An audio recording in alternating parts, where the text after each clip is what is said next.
Hello बच्चों, मैं सरोज गुप्ता आपके लिए लेकर के आई हूँ। मैंने हिंदी के कुछ प्रश्न उत्तर, ठीक है। इसमें जो मैंने आपको पिछली वीडियो में पढ़ाया था कि भाषा और उनकी उपभाषाओं के बारे में जो बताया था, उसी से जुड़े हुए कुछ प्रश्न उत्तर मैं लेकर के यहाँ पर आई हूँ, ठीक है। पहला हमारा प्रश्न है कि शब्द किसे कहते हैं। शब्द किसे कहते हैं, इस तो बताइए आप, शब्द किसको कहते हैं। एक या एक से अधिक सार्थक वर्णों के समूह को शब्द कहेंगे, या एक से अधिक वर्णों के मेल को शब्द कहेंगे, ध्वनि की छोटी इकाई को शब्द कहेंगे, या भाषा की सबसे छोटी इकाई को शब्द कहेंगे।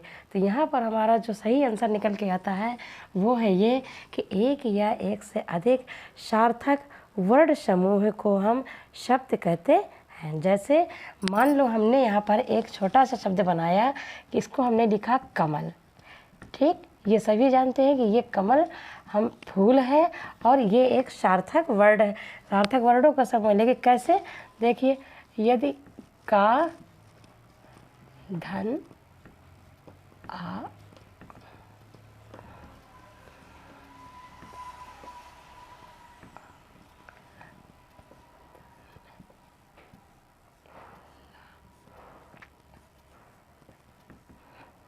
ठीक।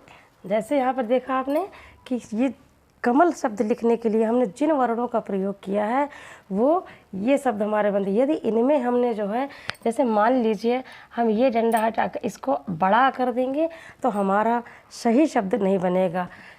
सही शब्द बने तो दूसरा शब्द ये बन जाएगा, इसका जो शब्द परिवर्तन हो जाएगा।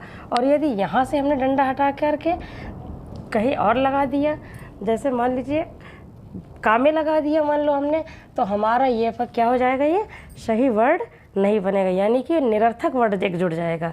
तो इसीलिए हमें अपने वर्डों शब्द को बनाने के लिए हमें सार्थक वर्णों का प्रयोग करना होता है, और सार्थक वर्णों के प्रयोग से ही जो शब्द जो वर्ड बनते हैं उसे ही हम शब्द कहते हैं, ठीक है। तो चलिए अगला प्रश्न देखते हैं। अगला प्रश्न है हमारा, हिंदी भारत के कितने राज्यों में राजभाषा के रूप में बोली जाती है या स्वीकार किया गया है। राज्यों की राजकीय भाषा, कितने राज्यों की राजकीय भाषा हिंदी है। तो बताइए कितने राज्यों की है, 5, 7, 10 या 15। तो यहाँ पर जो हमारा सही प्रश्न निकल करके आ रहा है वो है हमारी 10 राज्यों के। 10 राज्यों की भाषा हिंदी है, ठीक, राजकीय भाषा। अगला प्रश्न है हमारा, किसने कहा था कि शब्द की ज्योति न जली होती तो विश्व अंधकारमय होता। तो बताइए आप कौन सा होगा इसमें, महर्षि दंडी, भरत मुनि, आचार्य शुक्ल या आचार्य द्विवेदी। तो हमारा यहाँ पे जो सही आंसर है वो है महर्षि दंडी। दंडी जी ने कहा था कि शब्द की ज्योति न जली होती तो विश्व अंधकारमय होता। हमारा अगला प्रश्न है, भाषा की लघुत्तम इकाई है। क्या है लघुत्तम? लघुत्तम का मतलब है जो सबसे छोटी इकाई हो। तो बताइए भाषा की लघुत्तम इकाई क्या है, ध्वनि, वाक्य, शब्द या संयुक्त वाक्य। तो इसका क्या होगा, इसका सबसे छोटी इकाई होती है जो भाई लघुत्तम इकाई कहलाई जाती है वो होती है ध्वनि। कौन सी होती है, ध्वनि, ठीक है। तो इसके जो है क्या निकल के आता है हमारा, ध्वनि। अगला प्रश्न है, हिंदी भाषा की लिपि क्या है। जो हमारी हिंदी भाषा बोली जाती है उसकी जो लिपि है वो क्या है। बताइए, देवनागरी है, ब्राह्मी, प्राकृत या जननागरी। बताइए कौन सा। यहाँ पे जो हमारा आंसर निकल के आता है वो है देवनागरी, ठीक।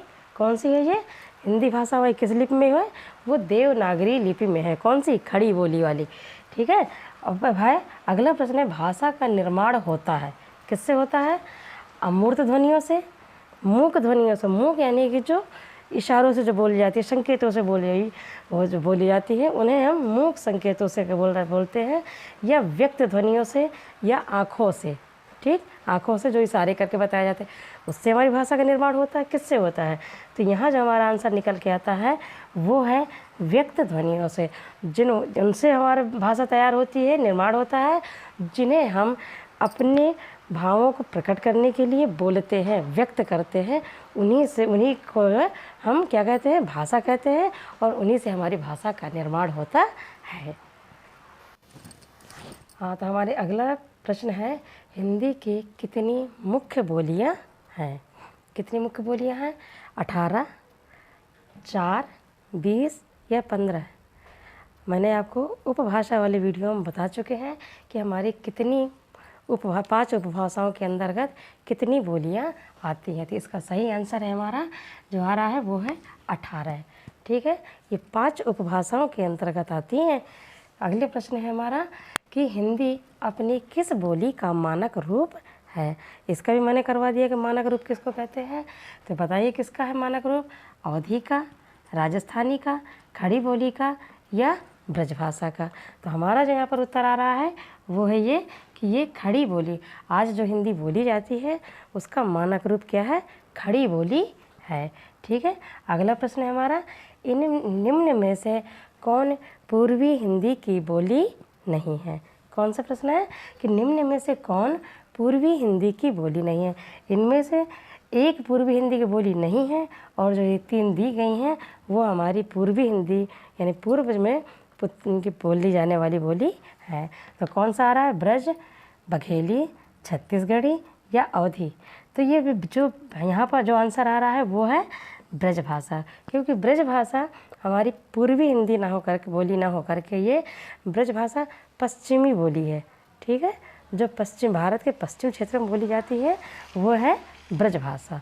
तो ये तीनों बघेली, छत्तीसगढ़ी और अवधी हमारी पूर्वी हिंदी की बोली है और ये ब्रज भाषा पश्चिमी हिंदी की बोली है। ठीक है, हमारी वीडियो उपभाषा वाली जो वीडियो हो उसमें मैंने इसका पूरा विवरण आपको दे रखा है। ठीक है, अगला देखें। हाँ, अगला प्रश्न है हमारा, भारत में भाषाओं के विकास का जो सही क्रम है, विकास का जो क्रम है वो क्या माना गया है? बताइए आप। संस्कृत पाली प्राकृत अपभ्रंश है, पाली संस्कृत प्राकृत अपभ्रंश है या प्राकृत पाली अपभ्रंश या संस्कृत है? अपभ्रंश पाली संस्कृत या प्राकृत है? तो यहाँ पे जो हमारा सही उत्तर आ रहा है वो है ये कि संस्कृत। पहले संस्कृत भाषा, जिसे हम अपनी देव भाषा भी क्या कहते हैं? क्या कहते हैं इसको? देव भाषा कहते हैं, जिसमें हमारे वेद पुराण जो है वो संस्कृत भाषा में रचित गए हैं। इसके बाद इस भाषा का जब और विकास हुआ तब वो पाली रूप में आया। ठीक, पाली भाषा में क्या लिखा गया? जैसे कि इसमें बौद्ध, जितने भी बौद्ध ग्रंथ लिखे गए हैं वो सब पाली भाषा में लिखे गए हैं। फिर इसके आगे जब हमारी भाषा बढ़ी है तब वो प्राकृत रूप में आई है। किस रूप में आई है? प्राकृत रूप में। इसमें क्या ले रहे थे? जब बौद्ध के बाद फिर कौन आए थे हमारे इसमें? जैन धर्म आया था। तो जैन धर्म के जितने भी ग्रंथ आए हैं वो सब प्राकृत भाषा में हैं। ठीक है, ये बात आपको ध्यान रखना है कि यहाँ कई प्रश्न हमारे बन रहे हैं कि वेद पुराण किससे लिखे, कौन सी भाषा में है? वो सब संस्कृत भाषा में है। और बौद्ध धर्म के जितने भी ग्रंथ लिखे गए हैं वो सब पाली भाषा में हैं। और इसके बाद महावीर स्वामी के जितने भी वो ग्रंथ लिखे गए हैं, क्योंकि बौद्ध के बाद जैन धर्म आया है और जैन धर्म तक जब तक आया है तब तक जो है प्राकृत भाषा का विकास हो चुका था और जो हमारी जो भाषा बन के आई थी वो प्राकृत कहलाई जा रही थी। और जितने भी महावीर स्वामी से जैन धर्म से संबंधित ग्रंथ हैं वो सब प्राकृत भाषा के रूप में है। फिर इसके बाद हमारा ये अपभ्रंश आया है। ठीक है, तो पहले हमारा इसका जो क्रम है उसमें आएगा संस्कृत, पाली, प्राकृत और अपभ्रंश। ठीक है, यहाँ पर हमारे कई प्रश्न बन के आ जाते हैं। ठीक, अगला प्रश्न है हमारा कि पूर्वी हिंदी का संबंध माना गया है, किससे माना गया है? मागधी अपभ्रंश से या अर्धमागधी से अपभ्रंश से, शौरसेनी अपभ्रंश से या इनमें से कोई नहीं? तो इनमें से जो हमारा प्रश्न बन के आ रहा है उत्तर है वो है इसका उत्तर अर्धमागधी अपभ्रंश से। तो हिंदी जो पूर्वी भाषा, जो 5 भाषाएं हैं, 5 उपभाषा, उनमें से पूर्व के क्षेत्र में बोली जाने वाली जो पूर्वी हिंदी है हमारी, वो किसका रूप है? वो अर्धमागधी अपभ्रंश का रूप संबंध इससे माना जाता है। अगला प्रश्न है, भाषा के प्रमुख अवयव हैं, कौन कौन से अवयव, किस तरह से? ये बहुत ही महत्वपूर्ण प्रश्न है हमारा, जो आपके एग्ज़ाम्स में पूछे जाते हैं जैसे, और ये बहुत कंफ्यूज करने वाला, क्योंकि बहुत इसमें बारीकी से समझना पड़ता है कि सबसे पहले हमारा क्या आएगा। इसमें सबसे पहले हमारा आएगा वर्ण। वर्ड जो छोटे छोटे वर्ड होते हैं, जैसे कि छोटा बड़ा, ठीक, काका गागा, तो ये सब क्या है, ये अलग अलग वर्ड है। कई वर्डों को मिला करके हमारा एक शब्द बनता है। जब कई वर्ड बनते हैं तब शब्द बनता है। शब्दों से बड़ा हमारा पद होता है और कई पदों को मिला करके फिर हमारा एक वाक्य तैयार होता है। ठीक है, तो यहाँ समझ में आया आपके? पहला कौन होता है? वर्ड, फिर शब्द, पद और वाक्य। तो कन्फ्यूज होने की बिल्कुल ज़रूरत नहीं है। आपको ये ध्यान रखना कि हमारा सबसे छोटा कैसे होता है? वर्ड जैसे छोटा बड़ा ये सब हमारे छोटे ये वर्ड कहलाते हैं। तो सीधा सीधा है कि पहले वर्ड होगा, फिर वर्डों के जब कई वर्ड मिला के बनते हैं तब हमारा एक शब्द तैयार होता है। शब्द के बाद फिर पद बनते हैं और पद से पदों को मिला करके कई पदों को मिलाकर हमारा एक वाक्य तैयार होता है। ठीक है, अगला प्रश्न। ठीक है बच्चों, आपने देखा कि ये जो महत्वपूर्ण प्रश्न हमने लिखवाए हैं आपको, जो बताए हैं, ये बहुत ही छोटी छोटी चीज़ों से सब जो आप कंफ्यूज कर देने वाले होते हैं वैसे प्रश्न हैं ये। और ठीक है बच्चों, अब मैं आपको अगली वीडियो में फिर मिलती हूँ, जिसमें मैं आपको और भी अच्छे प्रश्न आपके लिए लेकर के आऊँगी। और ये आपके जो प्रश्न हैं ये आपके CTET, BEd एंट्रेंस और टेट जैसे एग्ज़ाम्स में पूछे जाते हैं और उसी लेवल के मैं आपको लेकर के आती हूँ ये प्रश्न। तो आप बिल्कुल परेशान ना होइएगा, कन्फ्यूज नहीं होइएगा, हमसे जुड़े रहिए। और अगले प्रश्न जो मैं लेकर के आई हूँ आपके लिए वो मेरी अगली वीडियो में आपको मिलेंगे। तो दिल से अपनाते रहिए हिंदी को। जय हिंद, जय भारत। बच्चों, आपको मुझे अच्छा लगा हो जो मेरी जानकारी, तो ऐसे और जानकारी लेने के लिए, मेरी अगली वीडियो को देखने के लिए हमसे जुड़े रहिए। मेरे चैनल को सब्सक्राइब करिए और कमेंट करिए, लाइक करिए। आप हमें बताइए कि क्या आपको आगे पढ़ना है, वो उसकी वीडियो मैं आपके लिए ज़रूर लेकर के आऊँगी।